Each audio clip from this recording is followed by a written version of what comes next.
నేను తెలుగుదేశం పార్టీకి రాష్ట్ర అధికార ప్రతినిధిని. అంటే ఆ పార్టీ మీద ఎవడన్నా కులం కుట్ర చేసినా, మతం కుట్ర చేసినా, రాజకీయంగా కుట్ర చేసినా, లేదా పార్టీ నాయకుల మీద లేనిపోయిన అభాండాలు క్రియేట్ చేసి అది ఆ పార్టీకి అబాస్పాలు చేయాలనే ప్రయత్నం చేసినా ఒక అధికార ప్రతినిధిగా అడ్డుకోవాల్సిన బాధ్యత నా మీదే ఉంది. నాలాంటి అధికార ప్రతినిధులు అందరి మీద ఉంది. అయితే కొంతమంది ఏమంటారా, నీకు ఇచ్చిన ఎమ్మెల్యే టికెట్ ఎలాగైంది, నీకు పదవులు లేవు, ఇవి లేవు, అయినా కూడా నువ్వు ఎందుకు మాట్లాడుతున్నావు అంటున్నారు. రాజేష్ మాసాన్ ఎలాంటాడంటే బార్డర్లో నించున్న సైనికులు అంటాడు. బార్డర్లో గన్నబడుకున్న సైనికుడు నిలబడతాడు, మంచులోనూ నిలబడతాడు, ఎండలో నిలబడతాడు, వాన్లో నిలబడతాడు, అన్ని రకాలుగా నిలబడతాడు. అతను అక్కడ డ్యూటీ చేస్తున్నాడో లేదో చూడడానికి ఎవరు ఉండరు. అక్కడ డ్యూటీ చేసినా పడుకున్నా పట్టించుకునే నాదుడు ఉండడు. ఎవడన్నా ఒకవేళ శత్రువు వచ్చేస్తుంటే ఈయన చక్కగా చెట్టు పక్కన దాకున్నా ఎక్కడికైనా పారిపోయినా కూడా అడిగేవాడు కూడా ఉండడు. అయినా కూడా నా కొడుకుని బార్డర్ దాటి బయట రానివ్వడు. అది అతని వృత్తి పట్ల అతనుకున్న చిత్తశుద్ధి. బార్డర్లో సైనికుడికి ఇప్పుడు లోపల ఉన్న రాజకీయ నాయకులు అంత జీతాలు కూడా ఉండవు, వాళ్ళకి అంత గుర్తింపు కూడా ఉండదు. అయినా కూడా ప్రాణాలు తెగించి నిలబడతారు. దేశం మీదకి ఎవడన్నా వస్తే ప్రాణాలు తెగించి పోరాడతారు, అవతల ప్రాణం దీనికి కూడా వెనకాడు. అది సైన్యానికి ఉన్న రూలు. రాజేష్ మాసాన్ ఎవడ ప్రాణాలు తీయడు. కానీ ఇప్పుడు పార్టీకి నేను కూడా అలాంటి సైనికులు అంటుండే, నన్ను పార్టీ పట్టించుకుంటుందా పట్టించుకోలేదా, నాకు ఏదైనా ఇస్తలేదా, లేకపోతే నన్ను ఎవడన్నా నేను పని చేస్తున్నాను లేదా, నన్ను చూస్తున్నాడా, మెచ్చుకోవట్లేదా, ఇవన్నీ కూడా పట్టించుకోను. నాకు బాధ్యత ఇచ్చారనుకోండి ఇన్వాల్వ్ అయిపోతాను అంతే. కాబట్టి ఇప్పుడు అధికార ప్రతినిధిని నేను బార్డర్లో గనబట్టుకుని ఉన్న సైనికులు అంటుండే, ఎవడన్నా నా పార్టీని బదనాం చేయాలని చూసినా, మా నాయకులకి చెడ్డ పేరు తీసుకురావాలని ప్రయత్నాలు చేసినా, ఏ జతవేసాలు వేసినా ఖచ్చితంగా అడ్డుకుంటాను. ఖచ్చితంగా నా స్థాయిలో నేను అటాక్ ఇచ్చేస్తాను అంతే. దానికి కొంతమంది కొంచెం గట్టిగా నొప్పి వస్తుందండి. నేను ఇచ్చే అటాక్ కొంచెం ఎలా ఉంటుందంటే అవతలోడు మళ్ళీ దాన్ని ఉపయోగించుకునే ఉండదు. రాజకీయంగా మొత్తం నేలమట్టం అయిపోతాడు. మొత్తం అతను బండారం అంతా తీసి బయట పెడతాను కాబట్టి కొద్దిగా నొప్పి వస్తుంది, సలుపు వస్తుంది రాజేష్ మాసాన్ ఏదైనా చేసినప్పుడు. అయితే ఆ సలుపులో భాగంగా మొన్న నేను రామచంద్ర కోసం మాట్లాడాను. రామచంద్ర కోసం నేను మాట్లాడినప్పుడు అతను ఎక్కడ నేను తక్కువ చేసి మాట్లాడలేదు, ఎక్కడ అవమానించలేదు. పైగా యాదవుల గురించి తప్పుగా మాట్లాడాడనే ప్రయత్నం కూడా ఇప్పుడు ఎవరో వైసీపీ కొన్ని చేసిన యాదవుల గురించి నాకు ఏం మాట్లాడాను అనేది యాదవ్ సోదరులకు తెలుసు, నాకు తెలుసు. వాళ్ళకి నాకున్న బాండింగ్ ఏంటో మాకు తెలుసు. దాని గురించి నేను సమాధానం చెప్పక్కర్లేదు వాళ్ళకి, వైసీపీ వాళ్ళకి. అయితే ఒకసారి కమెంట్ చూడండి. ఇది నాకు వచ్చిన ఒక 10-15 మెసేజ్లు అక్కడైతే కామెంట్లు పెట్టారు. అంటే వైసీపీ ఇన్వాల్వ్ అయిపోయింది ఇందులోకి. వైసీపీ ఇన్వాల్వ్ అయిపోయి ఇప్పుడు ఎలాగా యాదవుల పేరుతో రాజేష్ మాసాన్ కులం పేరుతో దూషించెత్తే మళ్ళీ రాజేష్ గారు లైవ్ పెట్టి యాదవులను తిట్టేస్తాడు. ఇప్పుడు కనీసం మనం యాదవులకి కమ్మోళ్ళకి గొడవ పెట్టలేకపోయాం, కనీసం యాదవులకి దళితులు కన్నా పెట్టేద్దాం ఈ ప్రయత్నం ఏమో అనుకుంటున్నాను నేను. ఇది ఏమని పెట్టాడండి ఈ మెసేజ్? ఎందులో అంటే మిగతా బండబూతులు ఉన్నాయి ఇంకా కొన్ని, అవన్నీ తీసేసి నేను ఇది ఒకటే చూపిస్తున్నాను మీకు. ఒరే లోఫర్, గుడిలోకి ప్రవేశం లేని చెత్తనా కూడా నీకెందుకురా యాదవుల గురించి, నీ బతికెంత, నువ్వెంత, నీ ఇంటికి వచ్చి తంత లా కొడక. ఎన్టీఆర్ ఏకవచనంతో అండి, పుట్టిన బజారులా పుట్టిన కొడక, సింహం నాన్ వెజ్ తినదని రెచ్చగొట్టే వ్యాఖ్యలు చేస్తున్నావు. ఎన్టీఆర్ గారు కారం చేడులో సోన్సో నరికినప్పుడు ఏం పీకుతో మాతో పెట్టుకో, గొంతు మీద కాలేసి తొక్కుతా లా కొడక. కనిపించిందండి ఇది? దాంట్లో కనిపిస్తుందా మెసేజ్? ఇప్పుడు ఎవరన్నా అయితే ఏమనుకుంటారండి, ఓహో అయితే రామచంద్ర యాదవ్ ఆ పక్కన ఎవరో యాదవ్ కుర్రడితో నాకు ఈ మెసేజ్ పెట్టించాడు, అయితే యాదవులకి మాకు గొడవ నేను మొదలెట్టాలా. కానీ నేను ఎంతవరకు ఆలోచిస్తానంటే ఇలాంటివి చాలా అవుతుంటాయి నా మీద, నా దాటికి తట్టుకోలేరు. జనరల్గా నేను అడిగే ప్రశ్నలకు సమాధానం చెప్పలేరు. వాళ్ళు చేసే కుట్ర ఏదైతే ఉందో ఆ కుట్రను తీసుకెళ్ళి నేను జనాల మధ్యలో పెడతాను. కాబట్టి నన్ను ఎంతవరకు డిఫేమ్ చేయాలి, ఎంతవరకు నన్ను రెచ్చగొట్టే ప్రయత్నం చేయాలి అంతవరకు చేస్తాను. గుడిలో ప్రవేశం లేని నా కొడుకు. ఈ నెంబర్ ఎంత అండి? ఇది 8309250572. ఎవరిదో నాకు తెలీదు, నేను మళ్ళీ మెసేజ్ పెట్టలేదు, ఫోన్ చేయడానికి కూడా ట్రై చేయలేదు. ఇది ఇలాంటి పనులు ఖచ్చితంగా వైసీపీ చేస్తుంది. యాదవులు చేశారని నేను అనుకోవట్లేదు, కానీ ఇలాంటి ప్రయత్నాలు కూడా చేస్తున్నారు. అంటే ఏదో ఒక విధంగా కొల కుమ్ములాటలు పెట్టాలి, ఆ మాట్లాడేవాడిని మాట్లాడినవ్వకుండా ఆపాలి. ఇంకో మాట ఏంటంటే, ఇప్పుడు నా మీద ఎక్కువగా మాట్లాడేస్తున్న మాట ఏంటంటే ఖమ్మ బానిస రాజేష్ లేదా తెలుగుదేశం పార్టీ బానిస రాజేష్ అంటున్నారు. ఇప్పుడు ఒకవేళ నేను తెలుగుదేశం పార్టీలో పనిచేస్తే తెలుగుదేశం బానిసనా? తెలుగుదేశం పార్టీ ఒకవేళ నాయకత్వం కమ్మ కులానికి చెందిందని అనుకోండి, నేను కమ్మోళ్ళకి బానిసనా? అంటే వైసీపీలో పనిచేసిన వాళ్ళందరూ రెడ్లకు బానిసలా? వైసీపీలో ఉంటున్న వాళ్ళందరూ వైసీపీకి బానిసలు అవుతారా? అంటే ఒక కులస్తుడు మరో పార్టీలో పనిచేస్తే బానిస అయిపోతాడా? ఒకవేళ అదే నిజమని మీరు అనుకుంటే, మీరు చెప్పిన దానికి నేను ఎప్పుడు అగ్రీ చేస్తానంటే, నన్ను ఈ మాట అన్నవాడు ఎవడైతే ఉన్నాడో వాడు చదువుకుని బాగుపడ్డవాడు, చదువుకుని ఆ జీవితాన్ని నిలబెట్టుకున్నవాడు, ఖచ్చితంగా చదువు చెప్పిన మాస్టర్లు అందరూ ఎవడో కూడా ఇతర కులస్తులు అంటే అగ్ర కులస్తులు లేరు. కేవలం మా కులస్తుల దగ్గర మాత్రమే, నా సొంత కులం వాడి దగ్గర నేను చదువు నేర్చుకున్నాను తప్ప ఇక ఇతర కులాల దగ్గర, అగ్ర కులాల దగ్గర నేను చదువు నేర్చుకోలేదు.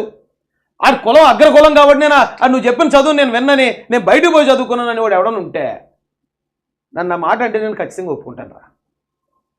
లేదు నీకు ఆరోగ్యం బాగు, నువ్వు హాస్పిటల్ జాయిన్ అయినప్పుడు నా కులస్తుడు మాత్రమే నాకు వైద్యం చేయాలి తప్ప ఇతర కులస్తులు ఎవరో కూడా, అప్పుడు అగ్ర కులస్తులు ఎవరో కూడా నాకు వైద్యం చేయడానికి వీల్లేదు అని నేను నిలబడ్డాను అని కూడా ఎవడన్నా ఉంటే అప్పుడు మీరు చెప్పిన ఈ ఆరోపణ, మీరు చేసిన ఈ ఆరోపణ నేను ఒప్పుకుంటాను. ప్రతి చోట ఇప్పుడు పండించేవాడు మన కులస్తుడు ఉంటాడు, ఎవరో ఏ కులం వాడు, అన్ని కులాల వాళ్ళు పండించింది మనం తింటాం. అలాగే హోటల్కి వెళ్తాం, హోటల్లో ఉండేవాడు ఎవడో, ఓనర్ ఎవరో మనకు తెలీదు, అయినా కూడా మనం తింటాం, కడుపు నింపుకుంటాం, దాంతో బతుకుతాం. ఇలా ఒక షాపు, ఇప్పుడు మనం కిరాణా కొడుకు వెళ్ళి మనం సరుకులు తెచ్చుకుంటాం, ఆ షాప్ అయిన మన కులస్తుడు ఉండడు.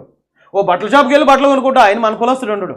ఇలా అన్ని చోట్ల అన్ని కులాల మీద ఆధారపడే పనికిమాల లేదవా నన్ను అన్నవాడిని అడుగుతున్నానండి. నువ్వు బతకాలంటే, నువ్వు అడుగు తీసి బయట పెట్టాలంటే ఇతర కులస్తుల సపోర్ట్ లేకుండా కనీసం ఒక అడుగు కూడా బయట పెట్టలేని ఎదవలో రాజేష్ మహాజన్ పార్టీలో ఉంటే ఆ పార్టీకి బానిస అని చెప్పేసి ముద్ర వేస్తున్నారు.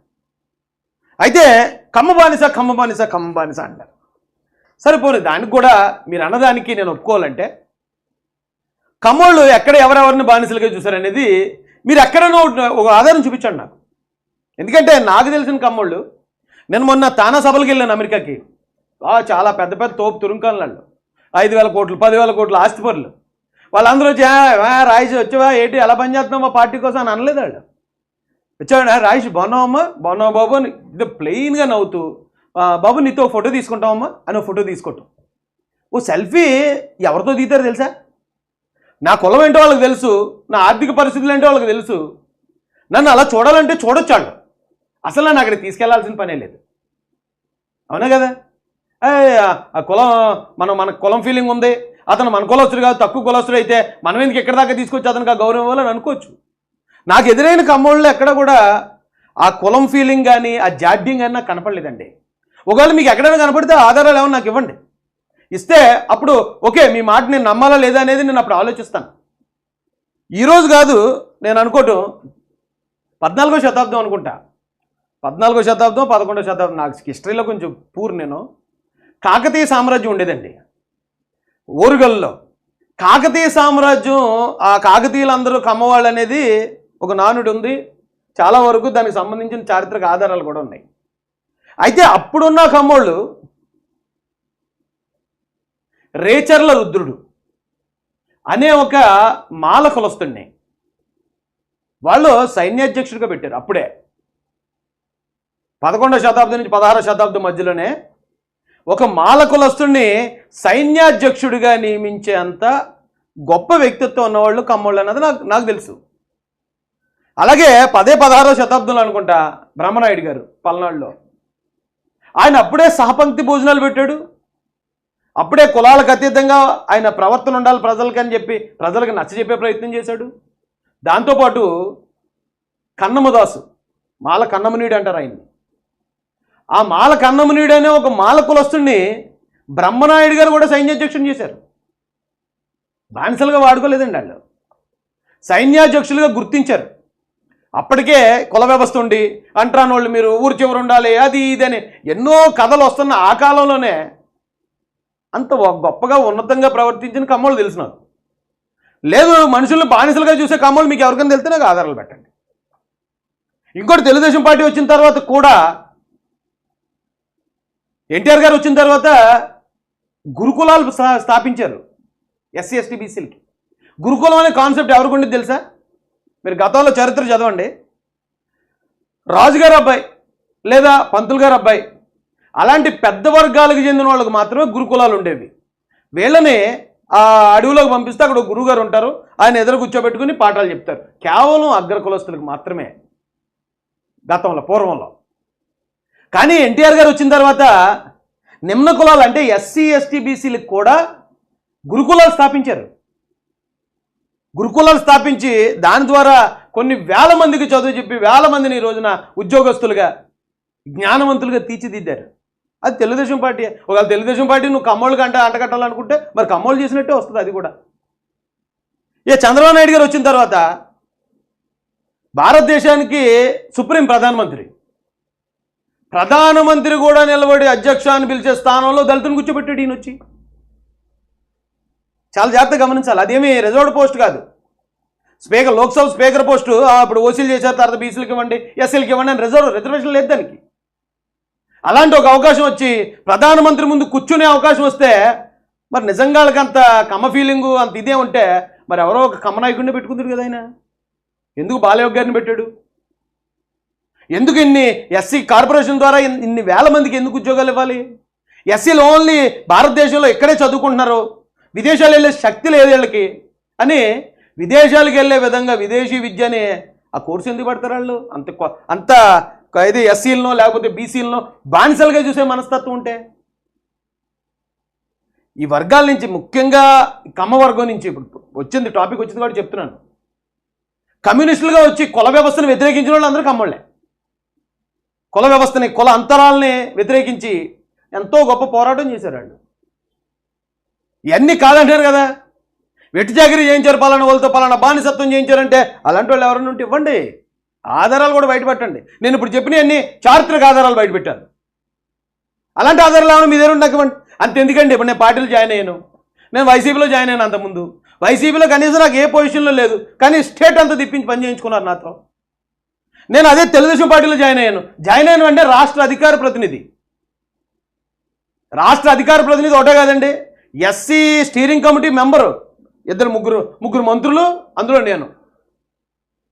దాంతోపాటు అసలు అత్యున్నతమైన పదవి ఏదైనా ఉంది అంటే కనుక ఈ భారతదేశంలో అది ఎమ్మెల్యే. ఇంకా ఎంపీని కూడా కొంచెం అంటే ఎంపీ చేతిలో అంత ఎక్కువ అధికారం ఉండదు, అది ఇది అనేది కొంచెం మాట్లాడతారు. కానీ ఎంపీ అంటే ఢిల్లీలో ఉంటాడు, ఆయన స్థాయి వేరనుకోండి.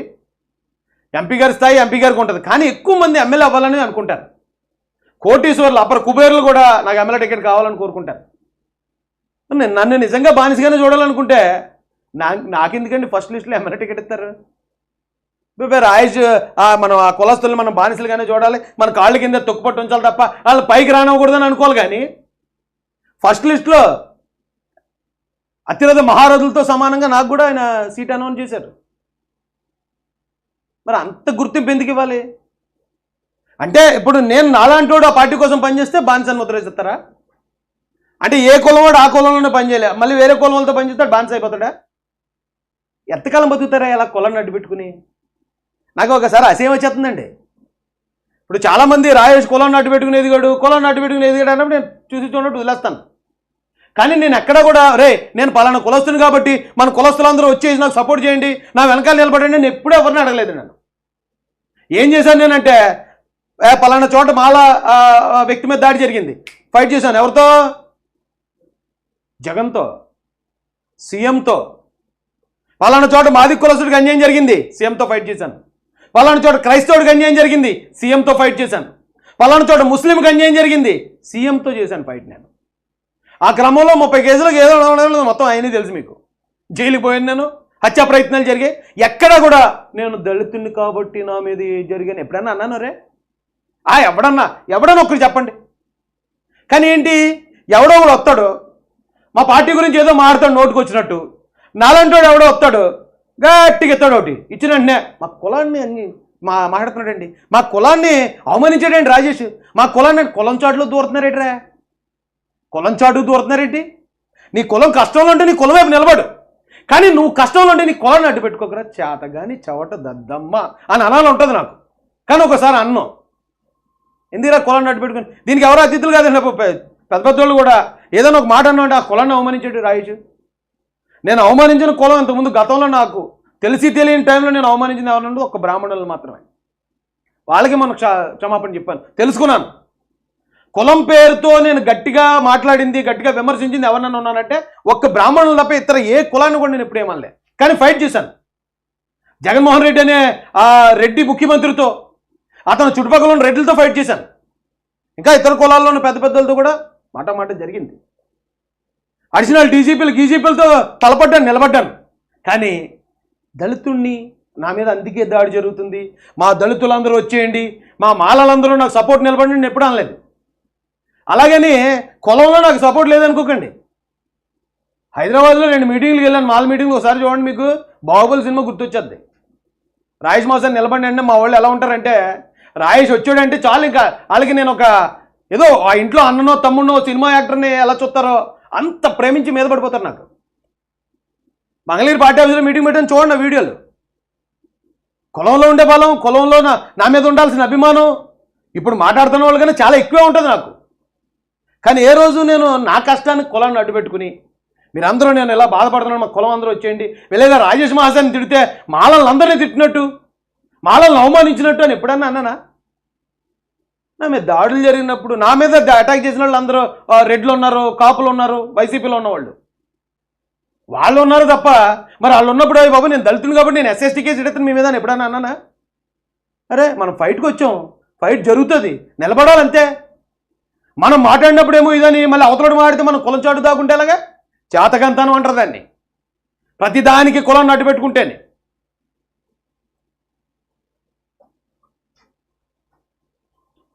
అది ఇలా కూడా తిడుతూ ప్రయత్నాలు కూడా జరుగుతున్నాయి. అయితే ఇవన్నిటిలో కూడా చాలా సింపుల్గా చెక్ పెట్టారండి లోకేష్ గారు. ఈ వైసీపీ చేయబోతున్న ఈ కుట్రల్ని ఎలాగైనా సరే, ఒకవేళ వాళ్ళు విగ్రహం పెట్టేస్తే యాదవులను రెచ్చగొట్టేద్దాం, ఒకవేళ పెట్టకుండా వాళ్ళు ఏమైనా ఇచ్చేస్తే కమ్మలకి అన్యాయం జరుగుతుంది, ఈ పార్టీలో కమ్మలు పట్టించుకోవట్లేదు తెలుగుదేశం పార్టీ, అలా ఓడిపోతుంది ఇలా ఓడిపోతుందని మళ్ళీ వాళ్ళని రెచ్చగొట్టేద్దాం. ఇలా 2 రకాలుగా ఆలోచించిన వైసీపీకి ముక్కుకి తాడు కళ్ళు అంటారు కదా, ముక్కుకి వేసిడండి లోకేష్ గారు. కాబట్టి ఇంకా ఇలాంటి ఎన్నో ప్రయత్నాలు చేస్తుంది వైసీపీ. అయితేనే అందరూ అప్రమత్తంగా ఉండండి. ఎవడైనా సరే వచ్చి రాజకీయం కోసం కులం పేరు చెప్పినా, మతం పేరు చెప్పినా దయచేసి అలాంటి వాళ్ళు నమ్మకండి.